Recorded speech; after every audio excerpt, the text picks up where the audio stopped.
You are listening to Adoptees On, the podcast where adoptees discuss the adoption experience. This is episode 185, Lora. I'm your host, Haley Radke. Today, I'm excited to introduce you to Lora K. Joy. This is another installment of the Estrangement series.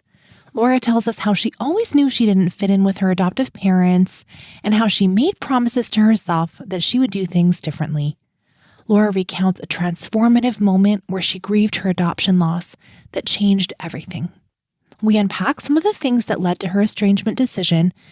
Again, as in everything during this estrangement series, I hope you can use the lens of, would this be helpful to reflect on? It's not meant in the spirit of, we want you to break up with your adoptive parents. We wrap up with some recommended resources, and as always, links to everything we'll be talking about today are on the website adopteeson.com. Let's listen in. I am so pleased to welcome to Adoptees On, Lora K. Joy. Welcome, Lora. Hi, Haley. I'm so happy to be here. I'd love it if you would start by sharing some of your story with us. I've toggled about how to do this because I am in reunion, and so I know what led up to my adoption. So I guess maybe I'll start there. My mother had a child before me. My brother's about 3 years older than I am, and he has Down syndrome. So when he was born, his father chose not to be a part of his life. And so then she became pregnant with me and approached my biological father, and he also disappeared. He literally walked away, never saw him again. And so she was then left to be a single parent to possibly 2 children. And she wanted to keep me. She tried to keep me. But she ultimately decided to go to the adoption agency. Her mother actually suggested it because her mother was helping with my brother when my mom was working. And so her mom put that out there because she said she couldn't help with 2 babies, and especially with one having special needs. So she felt like she didn't have any other choices. She had 2 fathers walk away, and then her mom couldn't help anymore. So she chose adoption. I was born about at least a week late, breech, and had a broken left collarbone as a result. Yeah, it was sort of traumatic beginnings, and went straight from the hospital to a tender care home, which, as I have learned, is basically foster care, but it's a term that my adoption agency used, this tender care home. She did not hold me. She thought it might be too hard. So I know I went straight to the tender care foster care home. I was there for 5 weeks, and then I was placed with my adoptive parents. And the files show that the adoption agency tried to reach out to my biological father to have him sign off his paternal rights, but he never did that. So I haven't heard too many people tell their story with this in it, but because he didn't sign off his rights, my adoptive parents had to put an ad in the newspaper for an entire year. And if he had seen the ad, he could have come back and claimed me. But after a year, they were able to finalize the adoption. What state was that? Indiana. Okay. And I was born in 1979. So it's late 70s. Well, I've heard of a few different putative father sort of, I don't know, recourses. I have heard of that before, but I didn't know what state. And I wonder if there's multiple states that had some form of notice in some way. Yeah, I haven't heard. I mean, whether people have just not included that as part of their story or not. But yeah, I haven't heard too many people say they had to do that, or their adoptive parents had to do that. So. The ad and the classifieds. Wow, what a depressing section to look through. Yeah. So I guess I was placed at 5 weeks. And I was raised as an only child. And as this is a part of the estrangement series, I will say I always knew I didn't fit in there. But at the same time, never felt like I should search or wanted to search because of that loyalty, I guess, that societal pressure to be loyal and not, ungrateful. Well, what does it mean to you that you felt like you never fit in there as an only child? I just always knew I didn't belong there. My brain didn't work the same way as them. Just thought processes, overall, just the way things were done. It just never felt right to me. And my adoptive mother told me that she supposedly told me I was adopted when I was 4, but I don't remember that conversation. I remember the next conversation, which was at 8. And so it was, definitely after that conversation at age 8 that I remember looking around the world and going, this is not what I thought it was. And all these people, how many of these people knew? How many people look at me differently now that I'm looking differently at myself? It was like the matrix fell down around me and my whole world shifted. And then I just had a different filter and I just saw everything through different eyes. That conversation was in the car without my adoptive father. He actually never spoke with me about my being adopted. And it was, being the late 70s, early 80s, they were told to talk about it whenever the child brings it up. There wasn't the same kind of education there is today. So there is a little bit of grace there, but at the same time, it was like, okay, we had 2 conversations, between 4 that I don't remember and 8. So, and then none ever with my adoptive father. So she told me in the car, we were just, she and I, and I just remember like, it was supposed to be like, this is the way it is. And that's just how it is, sort of a thing. And what she said to me, and she would dispute this, is your birth mother didn't want you, so we got you. And I just remember in that moment thinking, why do I feel so unwanted when you wanted me? The overwhelming feeling was of being unwanted. And when I addressed this with her years later, she's like, why would I ever say that to you? And I said, I don't know why you would say that to me, but that's how I felt. And I have carried that with me from that moment. It's not as if I made that up. It was a very strong, overwhelming feeling. And I remember that carrying through my whole life. So it was just like always I wasn't wanted. But it was so confusing at the same time because why did I feel that way when they clearly wanted me? So it was so confusing as a child. Well, it's interesting that you had just said earlier that you never thought of searching. Well, why would you want to search if your adoptive mother told you that you just weren't wanted? So we got you. Right. Yeah. So I guess that carries then forward to your question of how did I always, know that I didn't fit in? And I can't explain that other than just, I didn't look like them. I was a white domestic adoptee, adopted into a white family, but I still didn't look like them. We had completely different lifestyle choices, and I didn't have healthy, body images reflected, as well as just, where did my blue eyes come from? And where did my nose and my hair come from? Anything like that. That was very obvious that I didn't genetically belong to my adopted parents. So, and then just the whole mentality of how you do things. So different. And I realized emotionally also from a very young age that I wasn't getting what I needed. And I started taking care of myself emotionally from a very young age.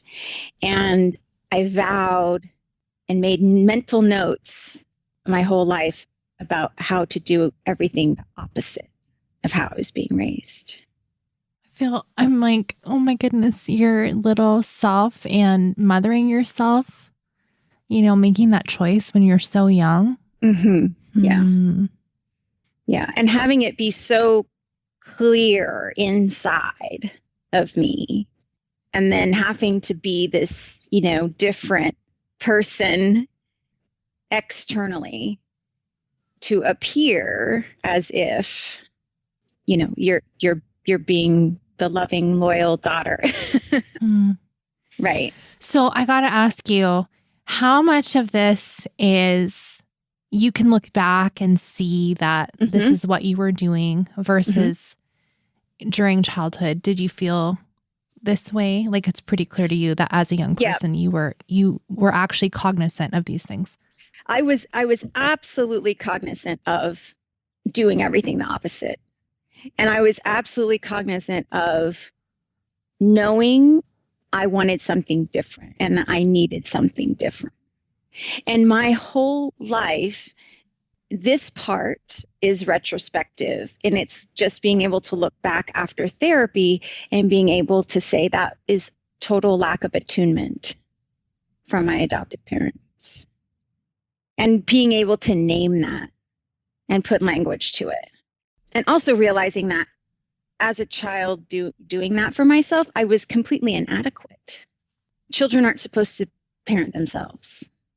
And then there were things shared throughout my childhood that, I found myself parenting them a lot.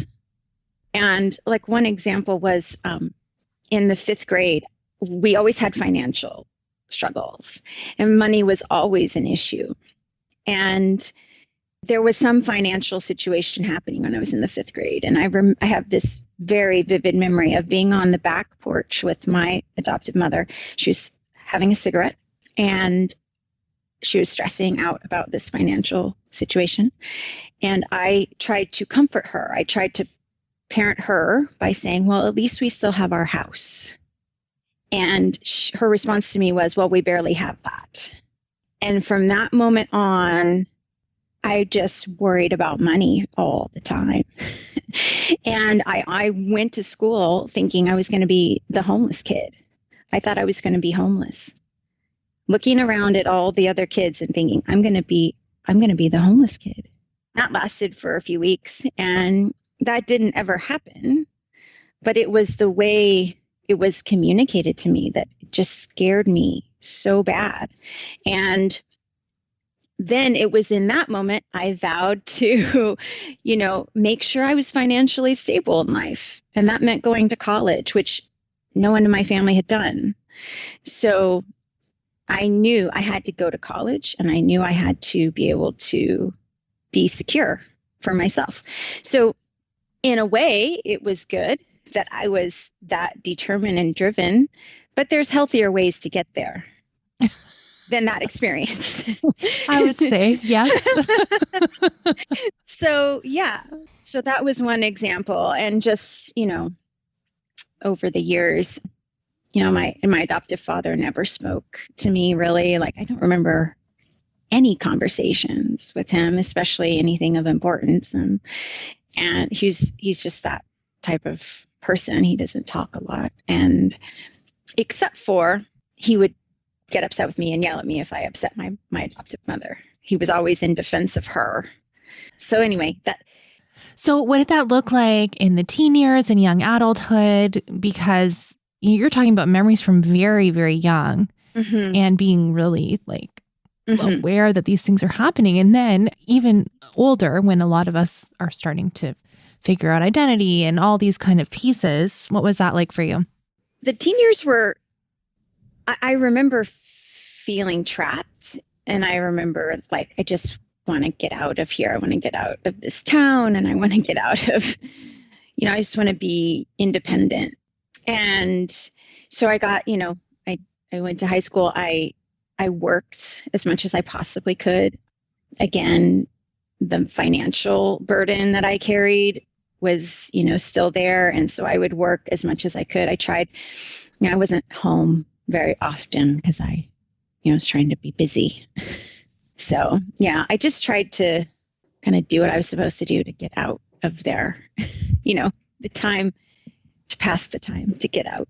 So my estrangement happened just recently in the last year, but really it's been 30 years in the making.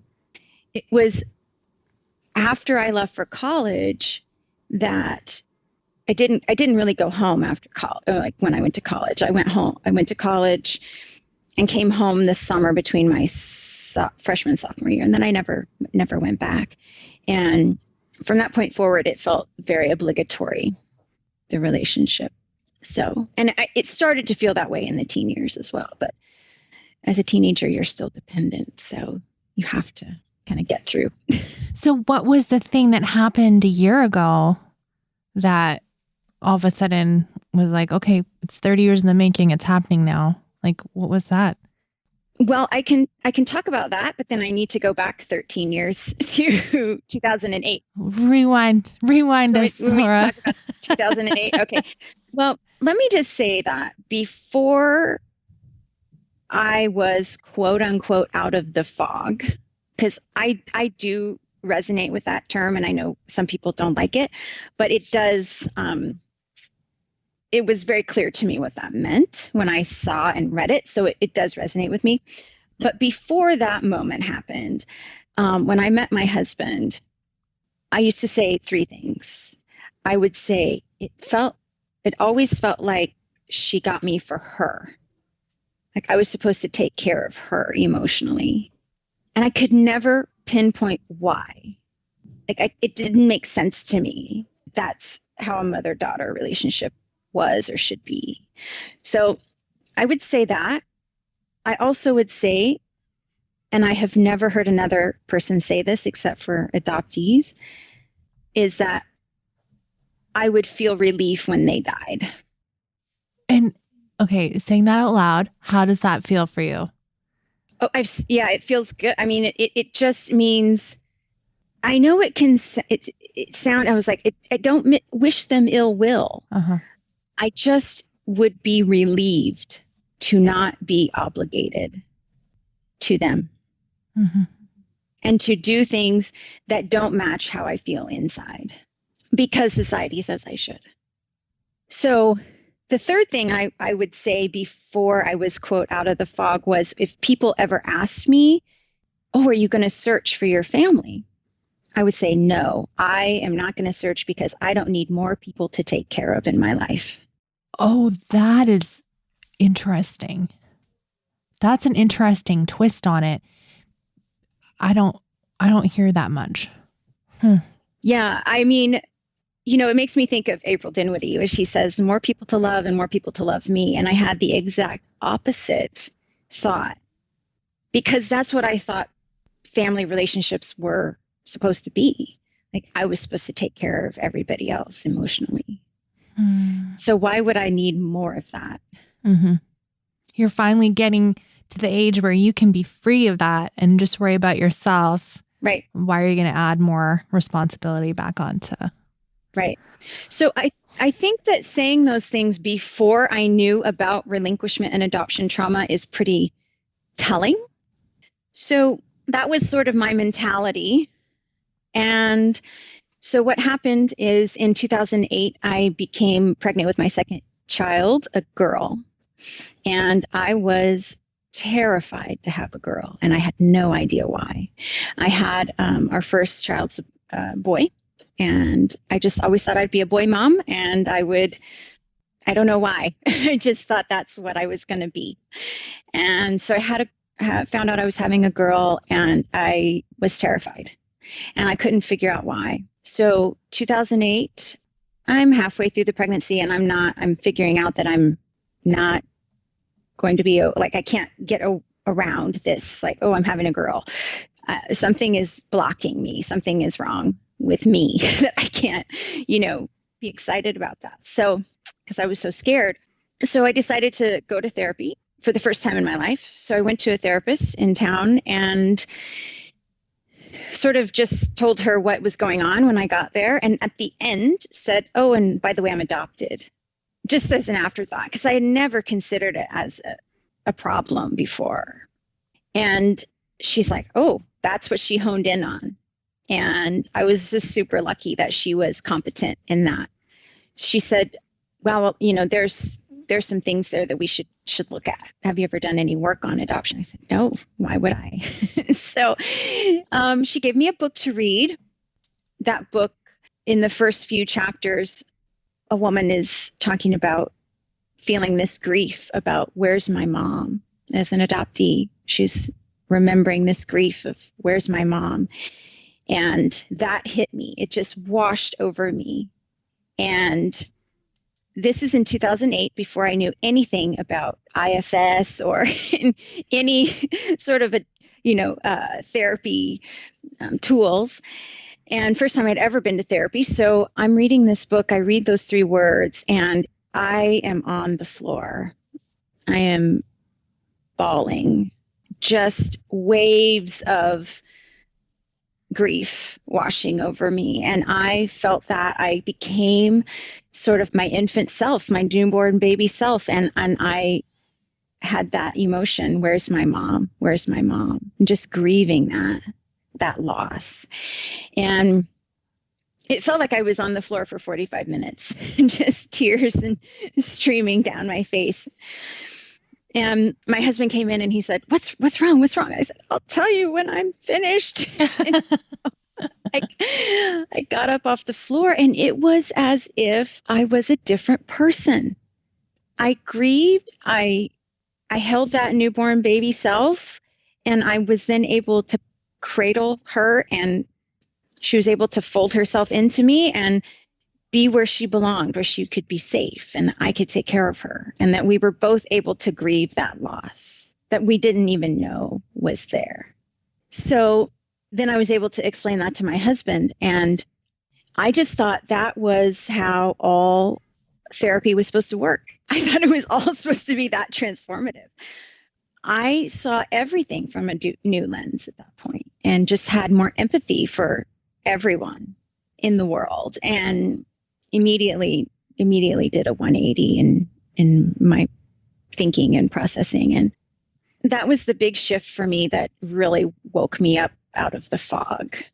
That was it. And I wouldn't know that language though for 12 more years. So I was then able though to speak to adoption as being trauma and rooted in loss. So the next step in that therapy process in 2008 was I was then ready and able to have my daughter and bond with her. So that happened very quickly. And then I started to think I do want to find my birth mom, my biological mom, because I wanted to know the answers. I wanted to know the truth. When I was a teenager, my adoptive mother had given me my non-identifying information, and she never hid the information. They never acted as if I wasn't adopted, but it always turned around to be about her in the conversations. And in one of the conversations with giving me my non-identifying information, my biological parents were 28 and 37 when I was born, according to the paperwork. We would later find out that my father was 9 years older than that. So yeah, he was in his late 40s when I was born. However, having just their ages, even being 37, according to the papers, she would always say that she said she thought I was the product of an affair. And she's put her own narrative to the story and would plant that in my mind as to, well, gosh, am I a product of an affair? Like, was he married? Was it a one-night stand? Like, what's the deal? What's the story? And so you just can't, there's so many endless possibilities you can make up in your head. And the only way you can know is to find out the truth. So I did decide to look for my biological mom in 2008 as a result of having a girl and going to therapy and realizing that adoption does cause trauma, does cause harm. So did your non-identifying information say anything about your biological mother having another child, an older child? Yeah, it did. And it also said that that I had a half brother from her, and also that I had two siblings from my father that were older as well. Okay. Yeah. So in 2008, I was really only focused on her, as most adoptees do, I think. The mom seems to be pretty important. So it was relatively easy. I called the adoption agency. I had to fill out 2 forms with the state, and they found my file and said, we will contact her on your behalf. And if she is willing, we will put you, we'll be sort of a mediary and can exchange anonymous letters, packages, and then you can move forward from there. And I did go into, and I told my husband, I said, I have to do this with no expectations, because she could not want to hear from me. She could not want to know me. I could find a grave. I could, maybe she's not very nice, whatever, I just have to go in with no expectations. And she got the message and called right back and was very much interested in knowing me and reconnecting.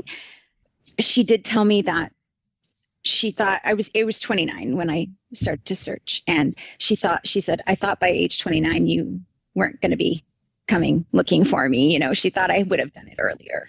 But she was happy to have me search. So you were just past the age she was when she had you? Yes, I was. Yeah. And her whole family knew about me. And so I wasn't a secret. It wasn't something that she had to then reveal. So I think, what I found from her is that she's super matter of fact and honest and, forthright. And it's just been, that's kind of how I am. So it just works.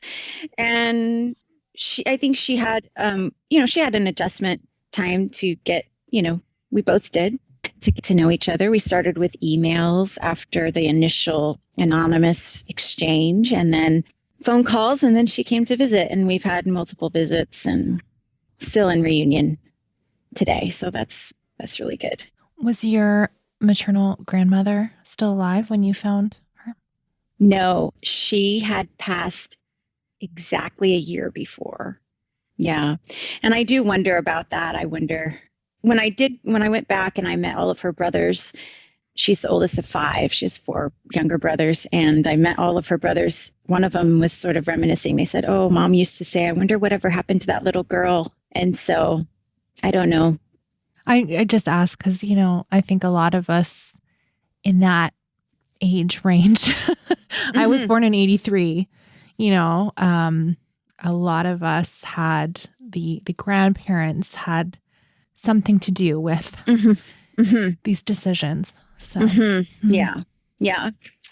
So anyway, that led to reunion with her, which has been wonderful. And I've met my brother and that whole side of the family.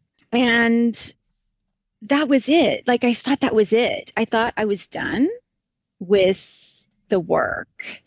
And at the same time, I felt completely alone, and that I was the only person who felt this way in the whole world, because it was 2009, 8, 9, like Facebook was just getting started, and, I wasn't super savvy apparently on the internet to find the adoption community. So flash forward to last May, and the week before Mother's Day, I found this online adoptee community, and I just sat and read post after post and post after comment after comment. And I was like, oh my gosh, these are my people. This is exactly how I've been feeling for 12 years. And I'm not the only one. And that's the first time I saw the language of coming out of the fog and other people talking, about their relationships with their adopted parents. And it was just, I jumped up out of my chair and I was like, looked to my husband, look, I found, like, these people are saying exactly how I feel. And it was in that moment that I realized I could have the strength to start having agency in my life and start speaking my truth. Someone had posted something about not fitting in anywhere. And I just said, and it was a public post, and I didn't realize that this would happen. But I posted, oh, I felt that way. I feel that way too. I don't fit in anywhere except for with the family I built for myself with my husband and kids. And within 24 hours, my adoptive mother messaged me about that post, about that comment. And it was my fault because I didn't realize public comments could be seen by everybody that's not in your, I wonder how many stories go this way from oops Facebook comment. Yeah. So I went in the same moment that I found these people and felt so validated. I also felt violated by that. She saw that. Like, this was my own private thing.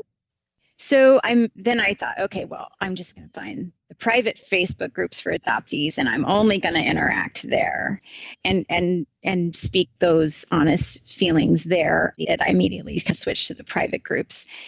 But what happened from that is it set off this chain of messages from her that were checking in to make sure we were okay, and I was okay, and she was okay. And I'm like, I have validated your feelings and put your feelings before mine my whole life. And I've now found my community.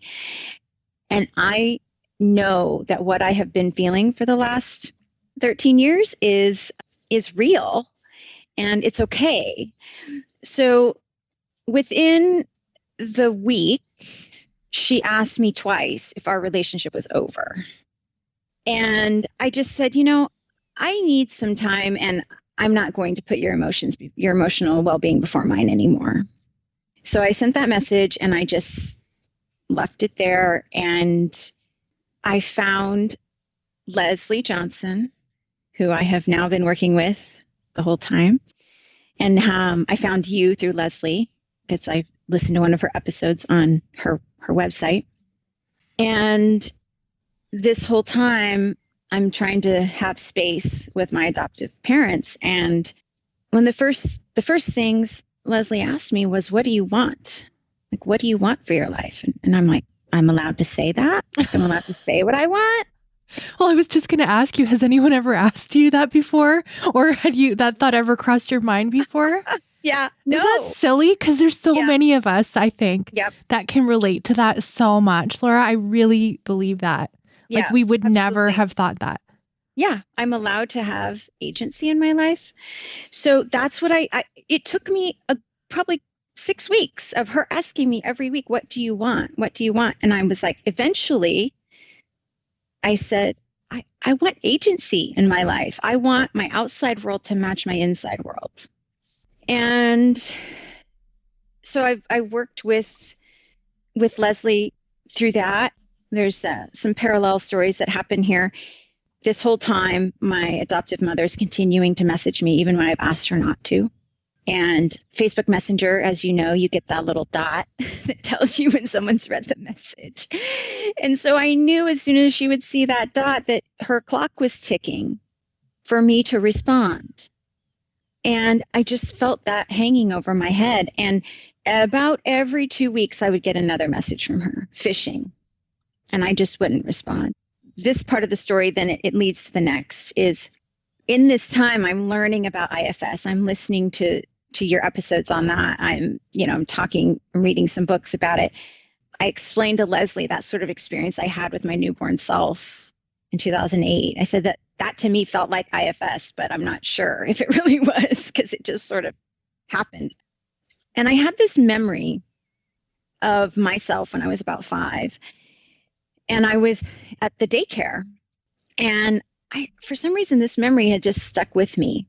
And I told Leslie, I said, I think I need to spend some time with that memory and that little 5-year-old girl and see what's going on. So I did that. She's laying on the cot, my little 5-year-old self laying on the cot, bear hugging her tennis shoes. All the kids are supposed to put your tennis shoes under the cot for nap time. And I could not figure out why I couldn't do that. I couldn't put my shoes under the cot like everybody else. So I was just terrified and hugging my shoes. And so I spent some time with this 5-year-old girl hugging her shoes. And I sort of in my mind, I snuggled up behind her as if I would my daughter and tried to talk to her. And she wouldn't look at me.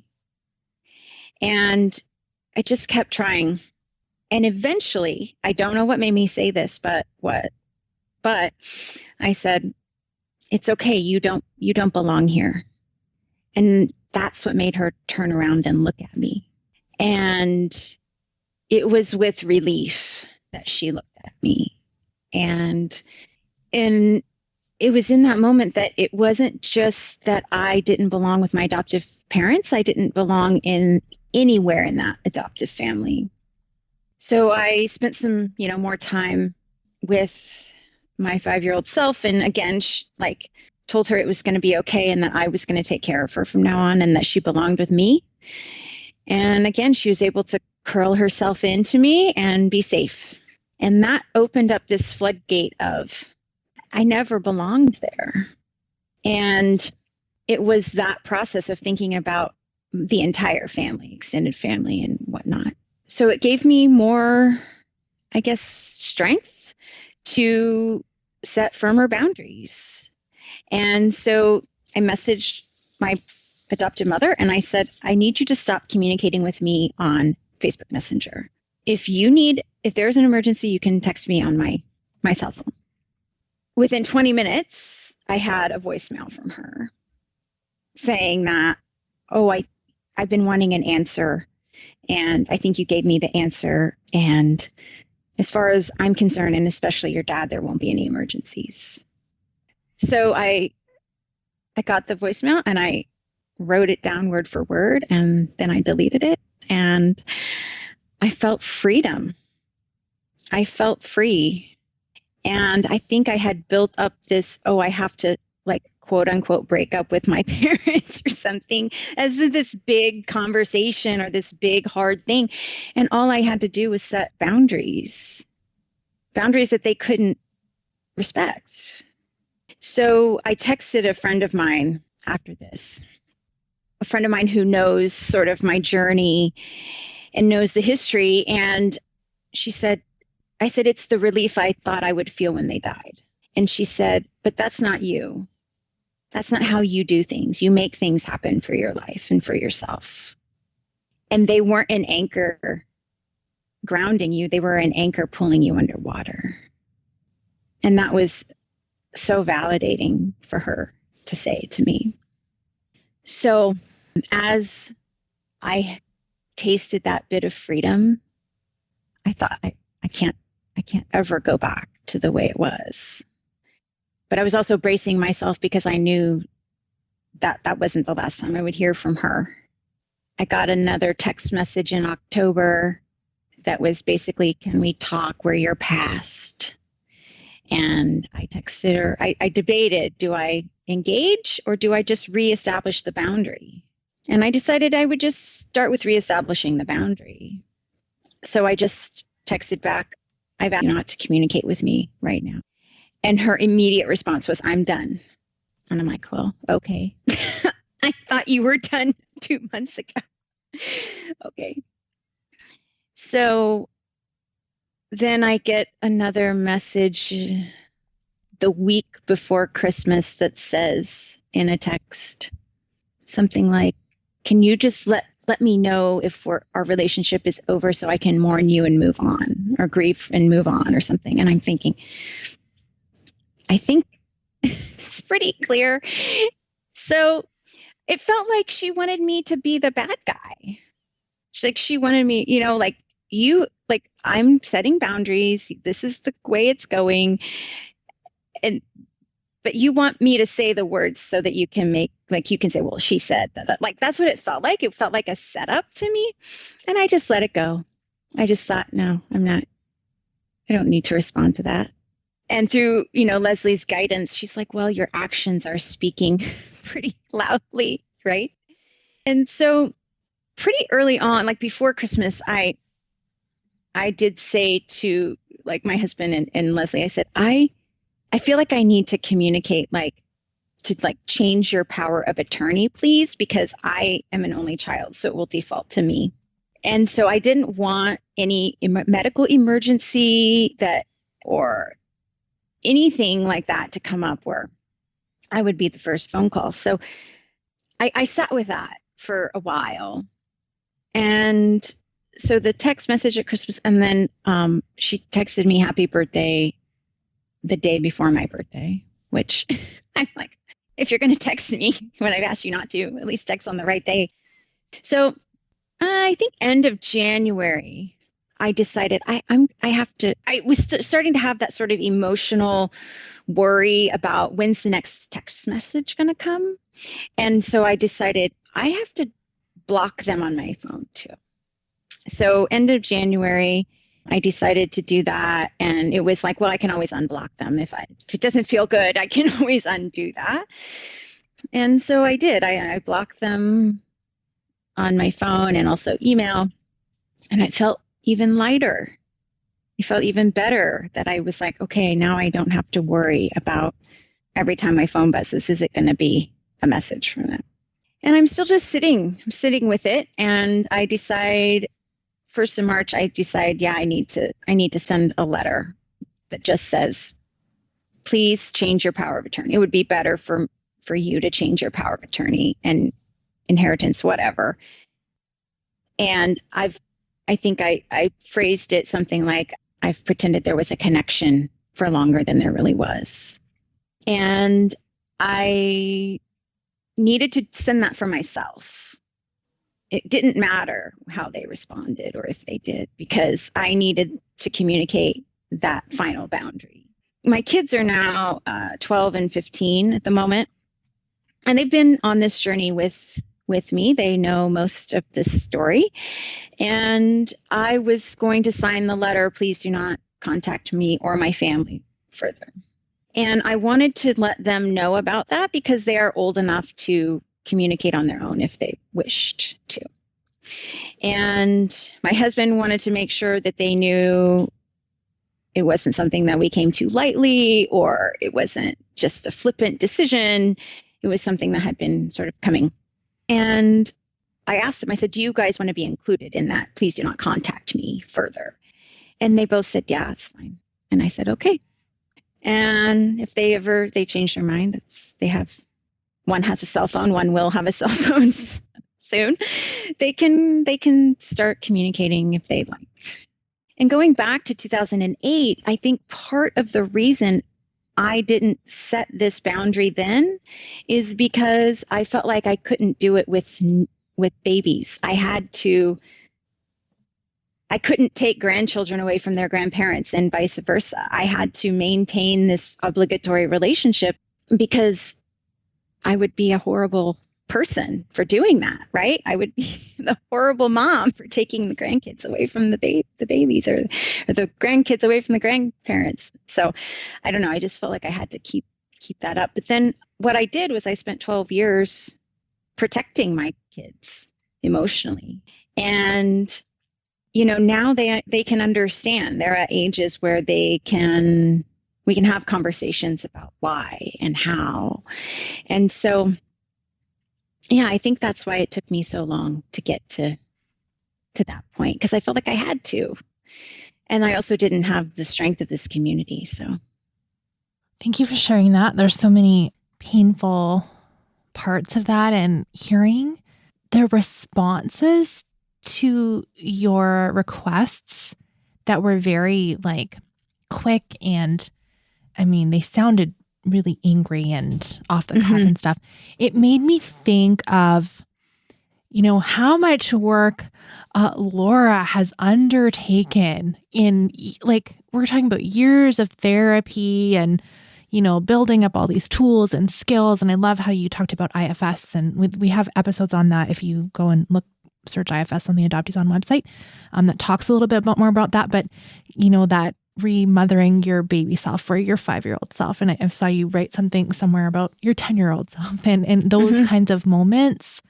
It's so clear that you have worked really hard on those things. And when the people that are, you're in relationship with aren't doing those things, it just feels like they're just farther and farther away. Does that ring true to you? Absolutely. Yeah, absolutely. And it felt like that too in 2008. I had a conversation with my adoptive mother in 2008 where I had to address some things from their visit after my daughter was born. And like I was saying, I need some time. And she was like, well, when do I get to see your babies? And I said, well, I don't know. I don't know how long this is going to take. And she said, well, will it be another year? And I said, I don't know.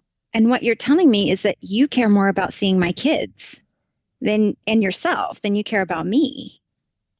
And then her response was, well, let's see, you're caring more about yourself than your kids or me. Like she was just sort of like reversing it back, not taking that responsibility.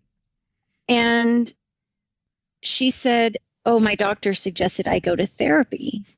And I said, sorry, I literally just took a drink of water and you almost had me in a spit take. That's good. I'm sorry. No, it's good. It's good. That's what happens to me all the time on the Patreon show. So she said, actually, my doctor suggests I go to therapy. I said, well, actually, my therapist thought it would be good for someone to have helping you on your end as well. And she said, quote, I don't believe therapy is for everyone. I won't go to therapy. For every person who is healing, there are a half a dozen others getting hurt.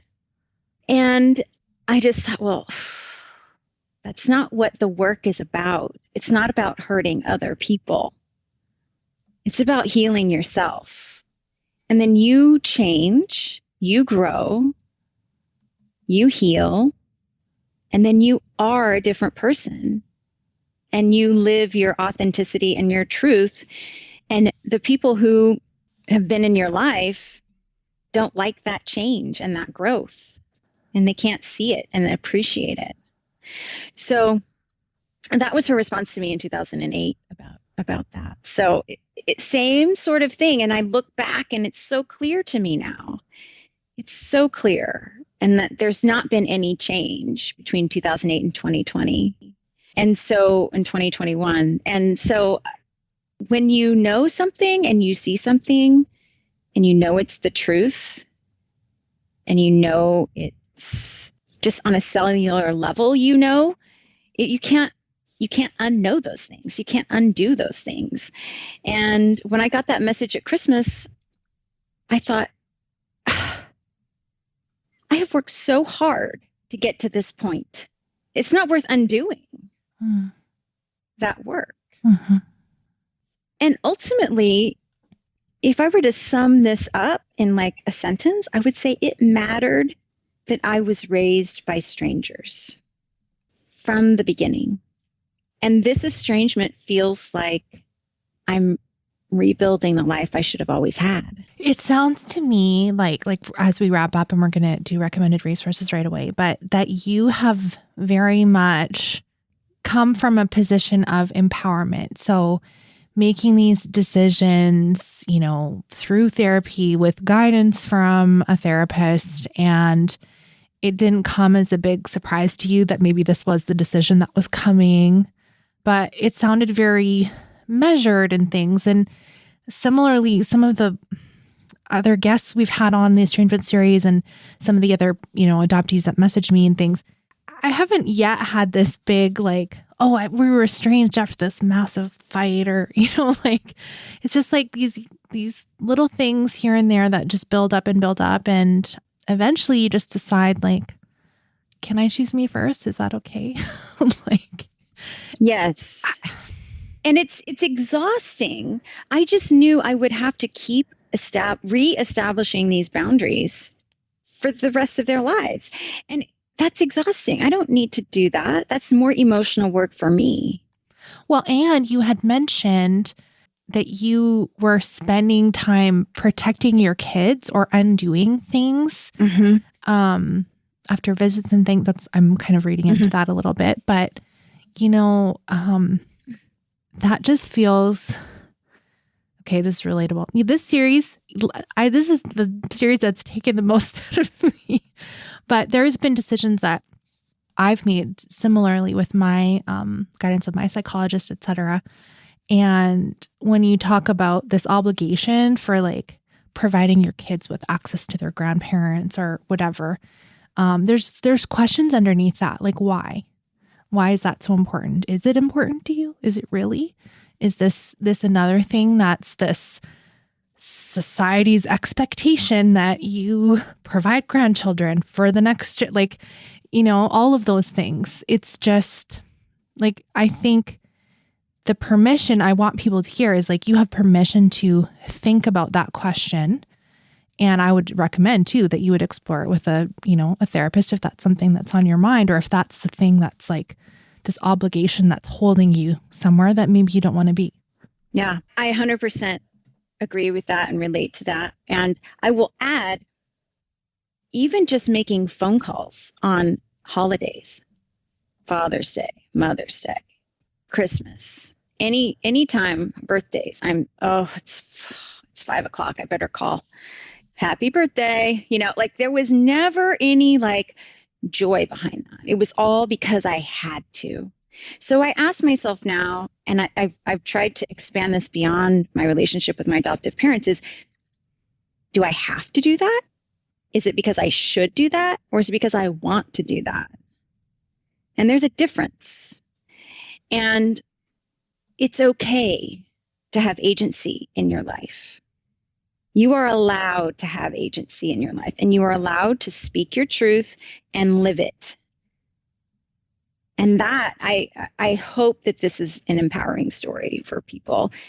I know it's been a difficult series for you, but I hope that it is an empowering story, because that's how I feel. I do. I feel empowered after this process. I will say, I'm going to add one more thing. After I sent that letter in March, asking them to change their power of attorney, we received a box back from them. And I didn't want to open the box. I had my husband do it. I said, I need you to open that. I'm sure there's a letter. I need you to screen this for me and tell me what's in it. And he read the letter. It was a 4-page letter. And the box contained family photos of me and my family that I had sent last year before everything happened in May. So the family photos got returned to me, and then the letter. And he said it wasn't a mean letter. It wasn't a nasty gram or anything. He just, told me what was in it. And I said, okay. And you know what, Haley? I have decided that, and at this point, and maybe never, I don't have to read that letter, because I asked them to change their power of attorney, and I set a final boundary for myself, no matter how they responded. It did not matter if they responded at all, or angrily, or positively. I don't need their response. I did not need that. So the letter's here. I might read it someday, but for now I don't have to. And that's part of the empowerment, I think, is that I'm not beholden to them anymore. I have a similar system. Husband readers. Well, because they're a step away. It doesn't hurt their feelings, like whatever, like I thumbs up. I think that's a good decision. And I feel like I should say this, and let's put a pause in Lora's story. And I just want to say, not that I think this could have turned out differently for you, but I wonder, if you're in this situation, listener, and the other party decides they do want to go to therapy and makes that choice for healing and those kinds of things. It's not like, oh, then you're going to start a relationship necessarily. Maybe you're both decide, we're all done, and you kind of walk away, but you're both sort of moving towards some form of wholeness or healing. I think things can be different. I think it's really the discouraging part of hearing that, like that she just didn't even care to try. Like that's for therapy, just wrecks other people. Like that's just a weird thing to say, in my opinion. But anyway, I that's what I hope for people, is that there would be, movement on both sides, so that there can be some sort of, I don't want this to be the like how to break up with your parents series, like how you kind of alluded to. Mm-hmm. Well, I agree with you. And you know what, even I'm in Pam and Ann's Flourish group, and there are people in the group who have had positive experiences with their adoptive parents and having those hard conversations and being heard and seen and validated, and the adoptive parents being open to learning. And I think that's all we need. Okay. Thank you so much for sharing that. And I'm so glad that you shared even that piece about validation. I was so surprised because you sent me this really cool project you were working on. I had no idea. And you're starting a blog and lots of really neat things over at My Adoptee Truth. And we'll have links to that on in the show notes. So you can look for that. But you wrote a book. What? You wrote this really beautiful, I'm going to call it a children's book, but I want to hear how you classify it. But it's called Goodbye Hypervigilance, Healing Adoptee Worry. And you had these, I don't know, I think it's really powerful. One little phrase I pulled out of it, the main character expresses that she has been looking for emotional danger. And I thought that is so brilliant to describe hypervigilance that way. Can you tell us a little bit about this book and just that experience of hypervigilance? Yeah, so I wrote the book and just, tried to simplify the language so that it could be understood. Whereas I had that feeling my whole life, but I could never name it and I couldn't see it. So if you're an adoptee who just needs to see this like named for you to help you heal, or if you're a therapist who's working with someone who can't quite grasp that concept of hypervigilance because it's an internal thing, maybe it will help a therapist communicate what that's like. Maybe it will help name for an adoptee. Maybe it will help an adoptive parent read with their child and help prevent that for them. At first I did call it a children's book, and I still do. It is in the format of a children's book. It is illustrated. I do think I'm sort of referring to it more of as an illustrated book now because it is such a deep topic. It's not something you hand to your child and they can just read by themselves. You certainly have to sit with them, but it's something that I hope is a good tool. I absolutely think it is. I think it'll be very helpful. So I look forward to seeing some more of these. So special. All right. What did you want to recommend to us today, Lora? Ooh, a new thing has popped up on Facebook from Adoptees Connect and our friend Pamela. Caranova? It's called Pamela Caranova? Caranova, yes. Okay, she's your friend. In my mind, she's my friend. I hope she's my friend someday. Adoptee Epiphanies, Handwritten Sentiments. Adoptees can write in. It has to be a handwritten note, 1 to 3 sentences or words, and everything is shared anonymously. So it's this new account that she's started. And I have resonated with most of them. And I love seeing them. And I asked her if I could read a few that had resonated with me. So there's just a few here. One was, I have a grudge with adoptive parents. Less talking and more listening to adoptees, please. The second one, they say time heals all wounds. Not if you're adopted, because you have lost time being someone else and somewhere else. Ever since I can remember, I have felt that love from others was conditional. And the last one, I just want my mom. I have always just wanted my mom. They're so powerful. I've loved reading them. Some of them are really painful, as you just read. It's very reminiscent of what's that account, like Post Secret, where people write out these postcards of like their secrets and they mail them and they're shared anonymously. That blog's been popular for years now. But there's something about having them in their handwriting, like it feels personal, and yet it's still an anonymous way for people to share, which is sadly sometimes that's the only way people feel comfortable to share those deep feelings. I've really appreciated that account too. Thank you. Mm-hmm. It's been such an honor hearing your story, and thank you so much for sharing even the really hard stuff. Will you share with us how we can connect with you online and how we can find your book and see what else you have coming up? Yeah, so my website is new and Facebook is new, myadopteetruth.com. You can also get there by lorakjoy.com. Facebook is just My Adoptee Truth. And on the website, there's a link to the book. And there's a couple more illustrated books coming soon as well. They're in the works. And the memoirs, I don't know how far out that is, but it's coming. I feel like sometimes people take their time with that because it's so intimately personal, obviously. What an obvious thing to say, Haley. Yeah. Anyway, thank you so much, Lora. Thank you.